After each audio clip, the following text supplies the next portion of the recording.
אנחנו פוגשים אותם כמעט בכל מקום. הם נחושים, רעבים, והם לא יניחו לנו עד שהם לא ימכרו לנו משהו.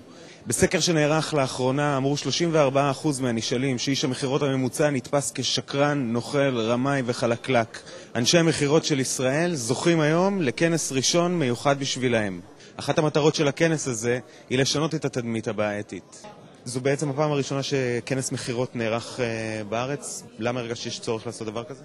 כי לכל המקצועות האחרים יש כנס. יש כנס מנהלי שיווק ומנהלי פרסום ופרסים ופורומים, וכל אחד מהמקצועות האלה יש לו את המקום שלו. למחירות אף אחד לא חשב שיש צורך במקום, וחשבתי שהגיע הזמן להציב עליהם את הזרקור. זה למעשה אחת הקהילות הגדולות ביותר בשוק העסקים, שלמעשה לא מתפקדת כקהילה.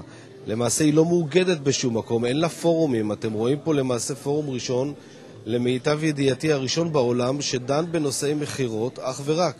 לא כנס שדן בנושאי שיווק, לא כנס שדן בנושאי כספים או תפעול או רכש, אלא כנס מחירות פרסה. זה מקצוע, וזה המקצוע שהוא הליבה של כל חברה, קטנה כגדולה. אנשי המחירות הם בעצם הסוג של הכלב המוכה, סליחה על ההשוואה.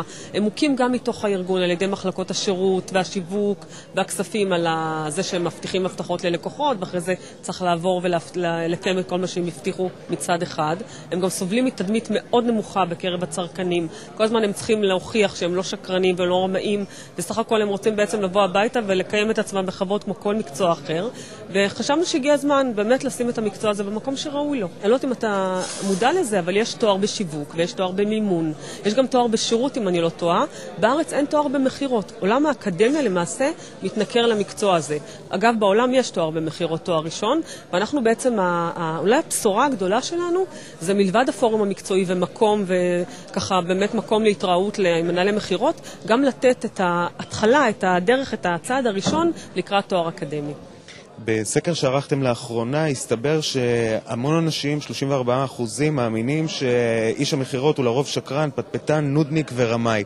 מה הטיפ הראשון שהיית יכולה לתת לאיש מחירות כדי להוציא אותו מהדבר הזה? קודם כל באמת להיות מקצוען. להיות מקצוען אמיתי, להבין במטריה, להבין בצרכי הלקוח ולדעת להתאים בין יכולות הארגון, יכולות השירות, יכולות התמיכה והשירות לבין צרכיו של הלקוח. להיות יותר יצירתי, להיות יותר מתוחכם. רועי ורמוס, מנכ"ל פסגות בית השקעות, שלום. דיברת בהרצאתך על ההשפעה שהייתה לוועדת בחר על בתי ההשקעות מבחינת הצורך הגובר בשיווק. תוכל להסביר איך זה בא לידי ביטוי אצלכם בשטח? כן, אנחנו הפנמנו בשלב מוקדם יחסית שמצד אחד הרגישות לתשואות, לתנודתיות, הולכת לקפוץ מדרגה, ולכן גם אם התרגלנו בעבר לתנועות מהירות יחסית של כסף, הרי שפוסט ועדת בחר אנחנו רואים שהתנועות של הכסף הן יותר מהירות. הדבר השני שהפנמנו הוא החשיבות של הכרת וניתוח ערוץ ההפצה שאליו אתה פונה, ולכן החלטנו לעשות אצלנו שינוי במבנה השיווק של החברה, ולעבור מתפיסה שהיא תפיסה מוצרית לתפיסה שהיא ערוצית. כלומר, ברגע שאנחנו משווקים ליועצי השקעות בבנקים, אנחנו משווקים להם את כלל מוצרי בית ההשקעות, ולא מוכרים להם את הדברים ברמת המוצר. אני חושב שאנחנו חייבים להקנות אנשים יותר כלים. אני חושב שאנחנו צריכים להתגאות במקצוע שבו בחרנו. אני חושב שבאורנג' אנחנו עובדים על זה מאוד מאוד קשה. דיברתי על זה גם בכנס, על האורנג' קולג' שלנו. אני חושב שהארגונים חייבים להפגין יכולות יותר גבוהות בתחום המחירה, ולהתגאות בכך, כמו שאמרתי, שאיש מחירות הוא איש מחירות טוב. בחברה שבה אתה נמצא, מבחינת הפירמידה הניהולית, איפה נמצא איש המחירות? כמו שהראיתי בכנס, האיש המחירות נמצא בראש הפירמידה. אנחנו מאמינים, גם לאנשי המחירות וגם לאנשי השירות, מי שבא במגע עם ידי הלקוח, יש לו יכולות אינסופיות, הוא למעשה מייצג את החברה בפני הלקוח, ואנחנו מאמינים שהוא נמצא בראש הפירמידה. למעשה הארגון תומך בו בכל מגע שלו מול הלקוח, וזה דבר קריטי להצלחת הארגון. איזה שתי עצות, עשה ואל תעשה, היית יכול לתת לאיש המחירות?